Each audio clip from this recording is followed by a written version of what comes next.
Good afternoon, everybody. My name is Jamie Krupka. I'm here at Sanctuary Woods. Do the flip on the camera thing here. There you go. There's Jen the Forest and I. We're safely apart as we will be doing our hike. Jen the Forest and I are going to be doing our live hike as we explore Sanctuary Woods. This is a park over on the south side of Holland, and it's one of our Greenway properties. So we're going to be doing some wildflower hiking here. I realized I didn't flip the camera, so everything's backwards to you. I apologize. I think that it is, at least. Good to see you today. Happy Earth Day. Look at that. Sunshine on my face. It's a good day to be out exploring. We have a nice morning of, it was a little chilly, but then it got warmer, and now the sun's out, so all the snow went away, and we're going to go on a wildflower hike. So I'm going to flip the camera here quick so I can show you something. So, again, here we are at Sanctuary Woods. It's in Laketown Township. It's a place that you can go explore. Lots of people come out and take a hike. We've already seen, what, 7 dogs in the 5 minutes we've been here, Jen? Something like that. So it's a great place to come and hike. If you want to get your workout in, it's also a great place to climb the steps. There's like 100 and some odd steps that I don't think Jen and I are going to do today, because we're going to stay down where there's wildflowers. Thanks. Yeah. As we explore today, this could be a resource you might go to. You can see my beat-up old version of the Michigan wildflowers. It is considered one of the best to go around here. So we have a wildflower book with us in case Jen or I get stumped on what we find. And I don't think we will. It's actually early in the season. So this time of the year, you go to one of our local parks, you're going to find examples of wildflowers, but not a whole bunch when it comes to, lots of blooms yet. That's another week or two out. So, again, my name is Jamie Krupka. So glad you've joined us for a hike. And we have Jen LaForest over here, who's going to be out exploring with us, too. So I'm going to be the cameraman here. I'll be talking as well, but then Jen will be kind of my lead as we explore. First thing we're going to take a look at was right behind the sign. Jen, let's go check out behind the sign here. As we were standing here waiting, we found a couple of wildflowers. So first one is here, this little guy. That one there is called large flowered Bellwort. Now you can see it's still very much just closed up. So another probably 2 weeks, and it has leaves that clasp the stem, and it's very droopy looking. It always looks like it's wilting, but that's just how it looks. Looks like there's about 5 of them right here. Yeah, there's several of them here. There you go. I see a bunch of them. And then what's that other one, Jen, we talked about too? Oh, this is a cool one called blue Cohash. Cohosh is actually a plant that was a native medicinal plant. It was something that I believe the seeds were ground up to make coffee or something like that, but it also can be toxic. So before you try this at home, don't go and find blue Cohosh. But there you go, we've got some blue Cohosh there. It has a flower on it that is yellow, but then, or yellow to white, and then the seeds, the fruits are blue. So, it's got these really interesting red stems on it. Oh yeah, they're like purpley. I would have called that purple, Jen, but I don't disagree with you. There you go, cool. So there you go, and it actually, in my opinion, the leaves look a lot like a columbine leaf. Yes. And it'll grow like almost 2 feet tall. So this is just early on. All right, Jen, let's go over there where we saw another couple of plants.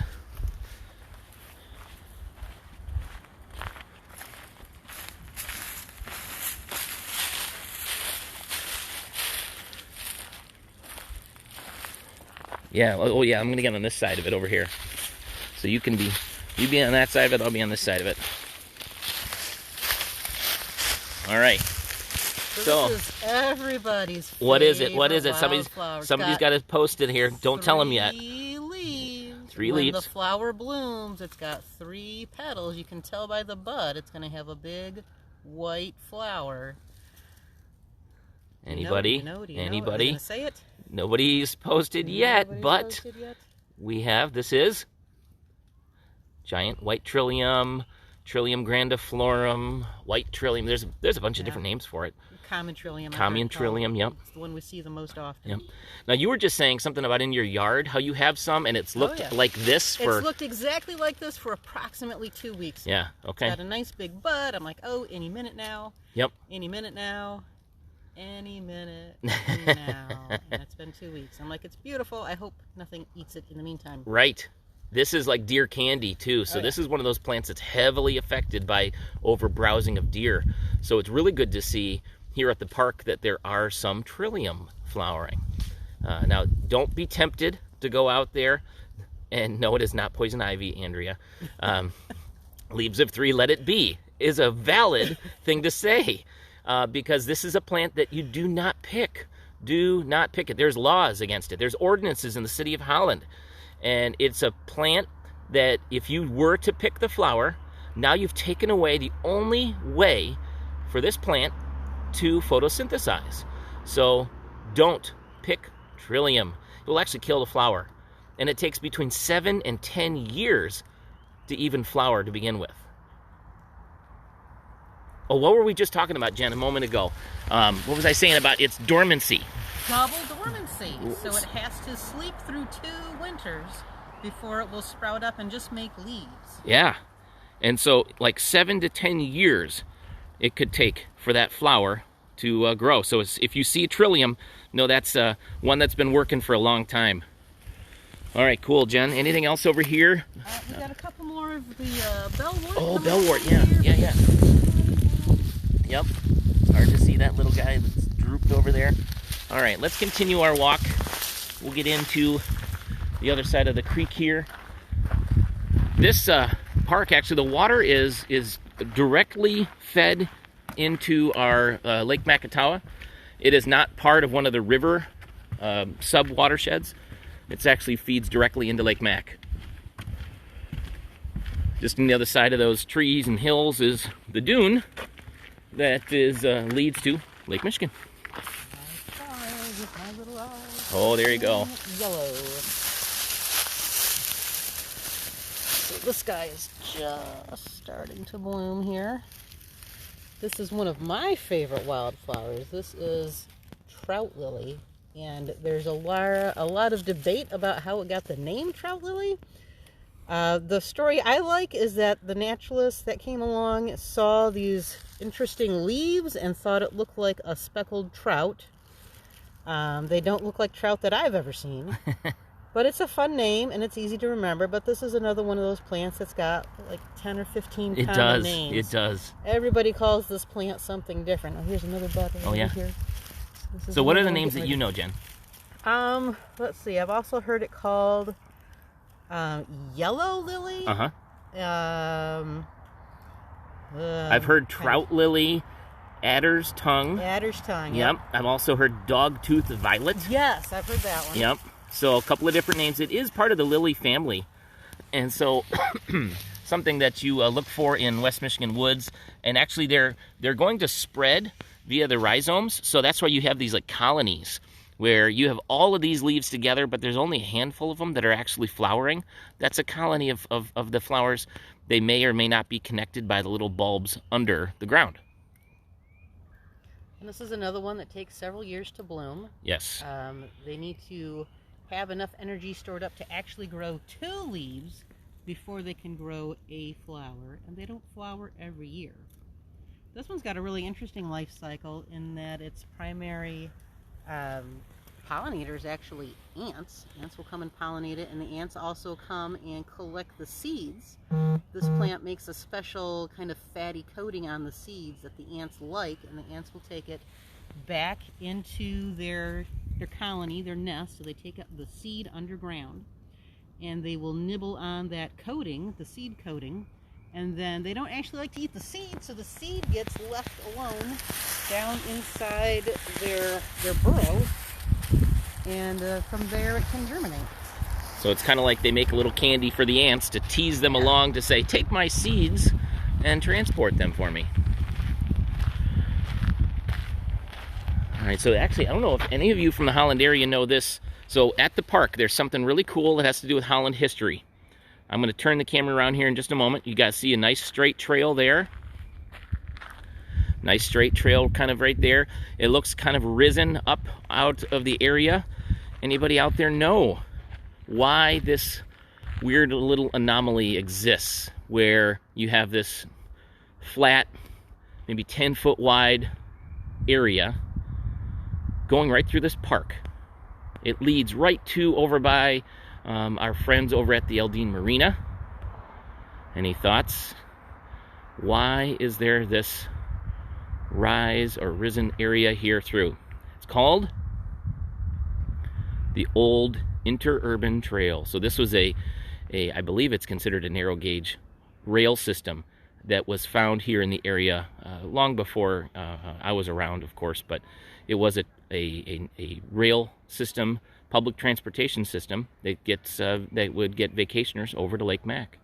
So there's actually, yeah, there you go, Vicky, guessed correctly, an old train right-of-way. And there's a trail over at DeGraff Nature Center called the Interurban Trail. Same thing, it was part of that same historical rail bed called the Interurban.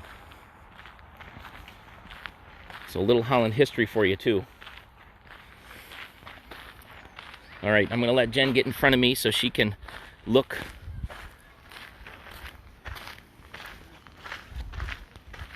I think there's some more. Is this more trillium coming up? Oh yeah, I do see more trillium. There you go. The deck in the pulpit is very similar. It has 3 leaves, but it has a different vein pattern on the leaves. Yeah, I think that is actually more trillium. These look like trillium. Yeah, yeah, cool. All right, let's get across the bridge, Jen. I know there's more on the other side.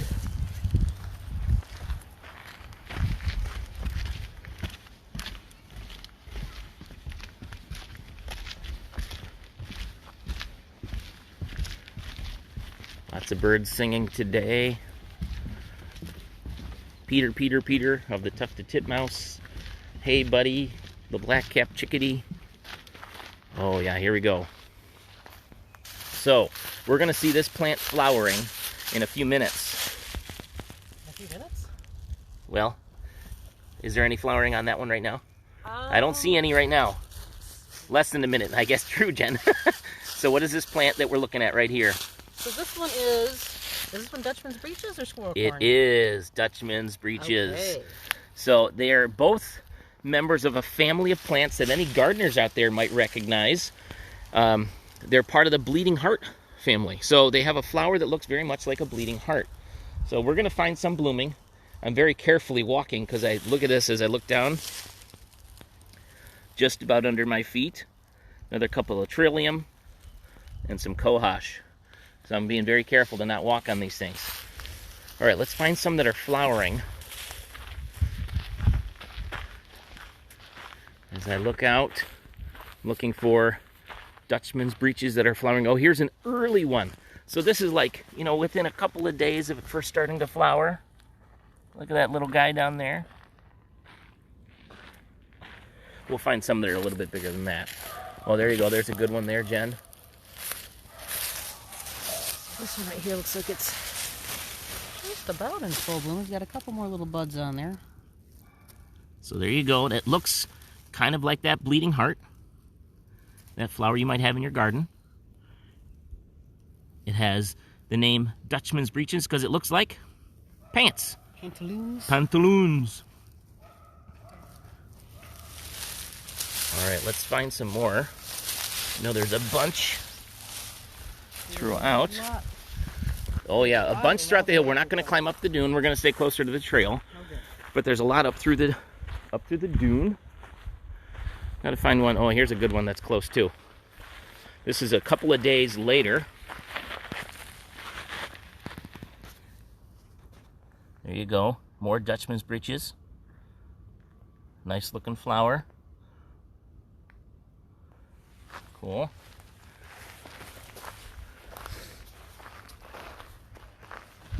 There's a bunch along the edge of the trail. Oh, Jen found some more.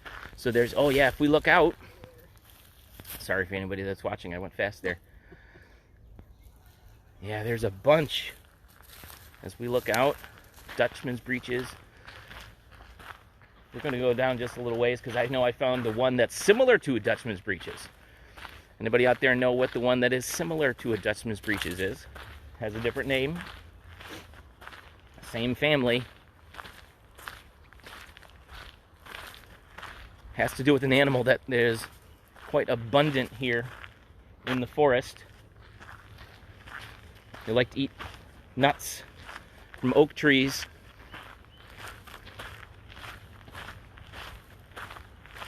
It's called Squirrel Corn.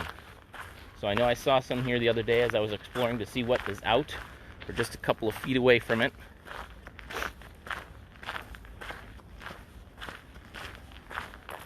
All right.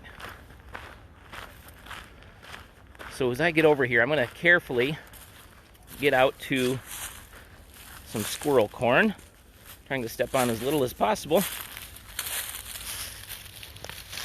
Squirrel corn is a plant that's going to bloom later than Dutchman's Breeches.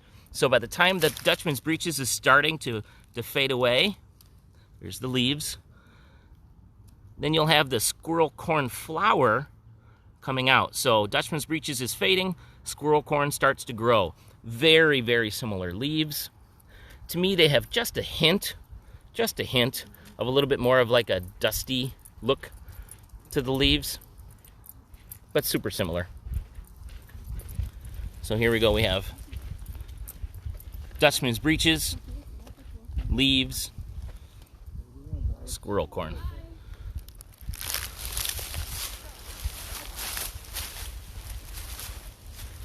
All right. Did we find any good full Dutchman's Breeches out here, Jen? Do you see any? In bloom right now? Yeah, there's some right over here, I believe.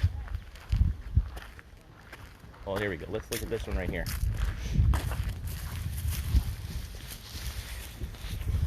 So they kind of stack up. Whoa. They kind of stack up in rows like that. You'll see multiple flowers along a stem. So that's your typical Dutchman's Breeches. Depending on which park you go to, might be growing right in amongst poison ivy. So be careful. We have an abundance of poison ivy at some of the parks. This park is one of them where fortunately they don't have a bunch at. Jen, let's go off here just a touch, see if we can find any more.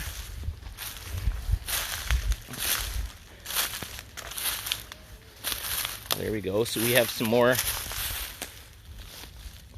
Bellwort.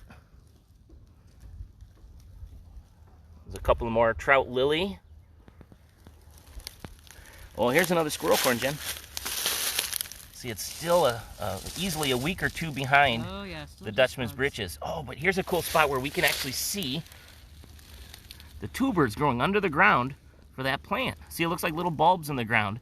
That's how they're going to grow. So, and that is actually a squirrel corn. So we can get right down in there and see that's how they're going to propagate or grow. They're going to spread out. Oh, as I look in this spot, Jen, I see 1, 2, 3, 4, 5. There's a bunch of squirrel corn in this little spot here.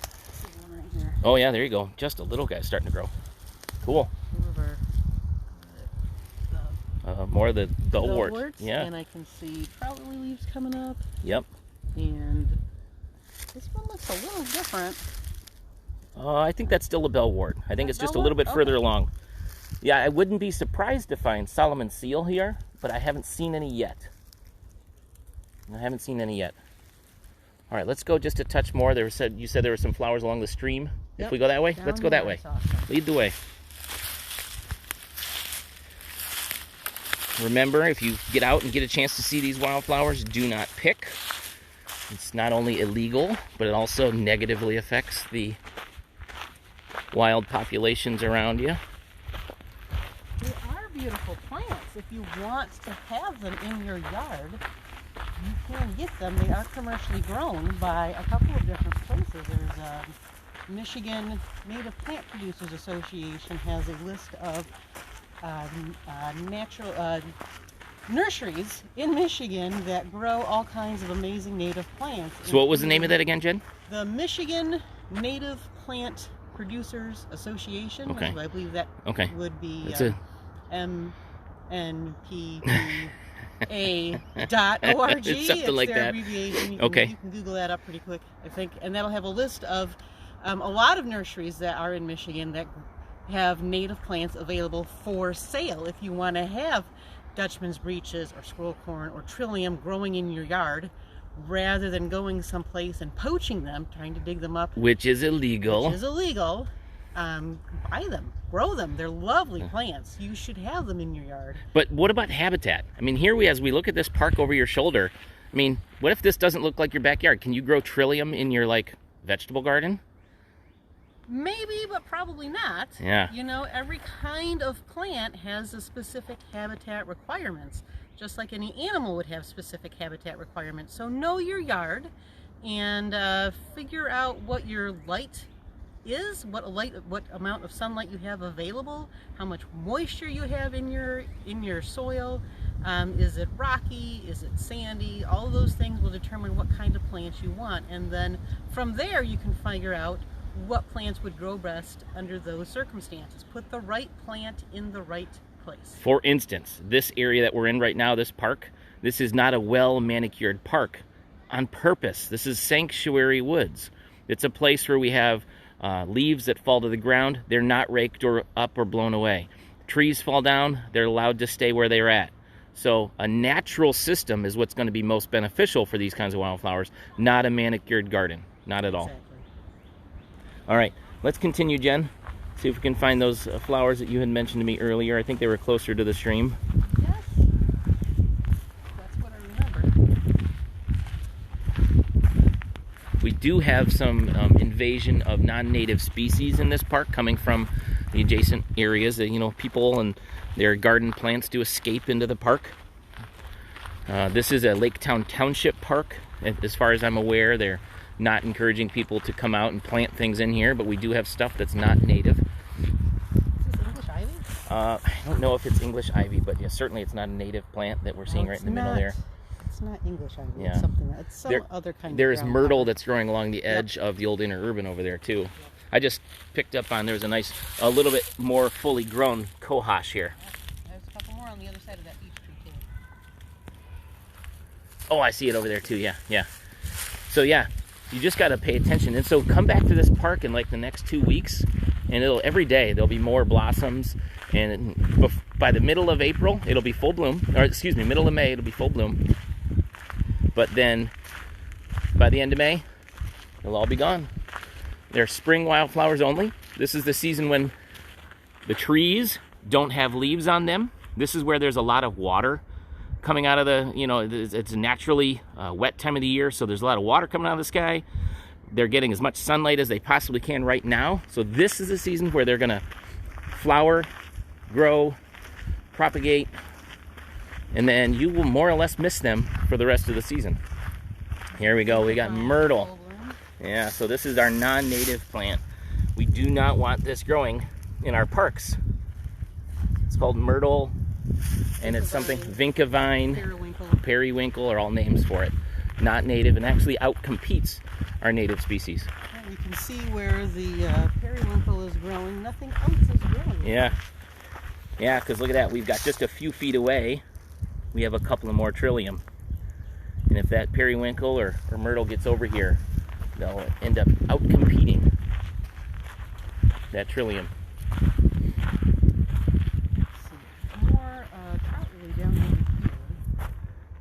Let's see here. I was hoping to find a nice big, fully blossomed out. Oh, look at that. That little bird right in the middle of the screen. I don't know if you can see it. It's so far away. It's a ruby-crowned kinglet. This is a little guy that's going for bugs. Sorry, I get distracted by birds. Any of you know me know that I'm easily distracted by birds. I saw it had a bright red spot on its head. Yeah, ruby-crowned kinglet. So lots of trout lily here, but no blossoms. No blossoms. Again, they're part of a colony, so it's not uncommon to have this where you have hundreds and thousands of leaves and no blossoms. Let's just go check across the creek one more time. If we don't see it between now and the other side of the creek, that's okay. One of the things we haven't seen, Jen, that I would expect people could find if they get woods, if they go explore woods by their houses, is bloodroot. Yes. And that's a flower that also has a very cool life history in that it only blooms for 1 day. If you see a bloodroot flower, that's the day you're going to see it. After that, it's pollinated and then it dies off. You won't see it again for the rest of the season. All right. Looking for, yeah, some nice big trout lily leaves. Adder's tongue, trout lily, dogtooth violet, some of those other common names for that. It is in the lily family.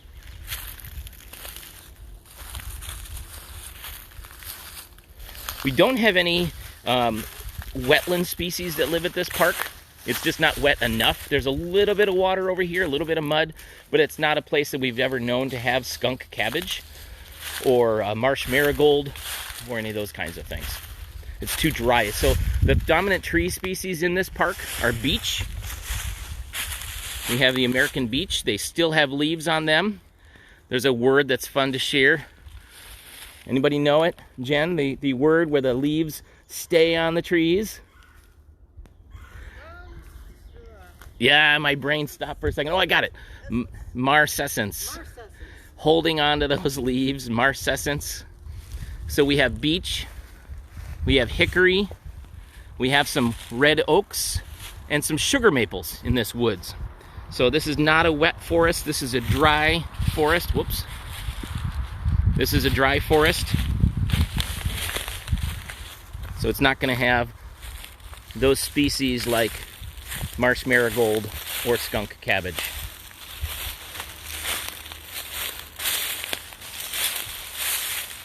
All right, I'm going to wander over here, Jen. We're almost back to the parking lot. There's a little short hike that we did here. Just looking for final wildflowers to see if there's any trout lily in full bloom.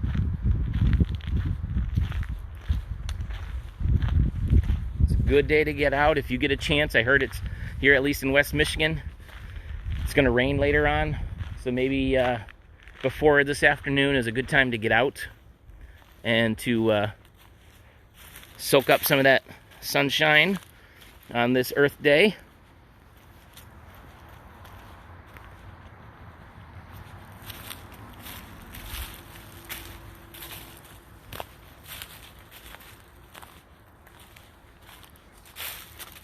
That's not a native flower. Look at that. Daffodils.